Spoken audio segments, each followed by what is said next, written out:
Un rythme constant résonne dans la nature sauvage de la baie Georgienne. Un canot s'avance lentement dans les herbes hautes.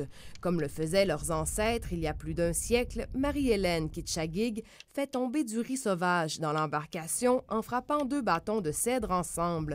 Théodore Flamand dirige le canot avec une perche pour ne pas abîmer les plants. The Great Spirit Garden. Nous sommes dans ce qu'on appelait avant le jardin du Grand Esprit, dit-elle. C'est ici que poussait naturellement le riz sauvage, la nourriture sacrée, le ménomène en Ojibwe.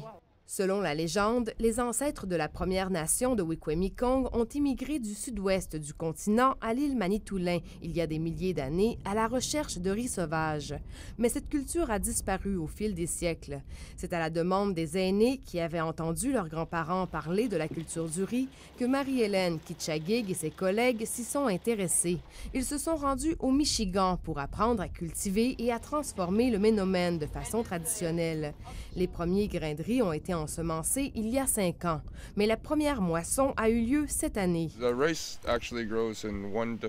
riz pousse dans 1 à 4 pieds d'eau. La plante fleurit et chaque fleur devient un grain de riz enveloppé d'une écale. Nous le récoltons, dit-il, sur une période de 2 semaines à la fin de l'été.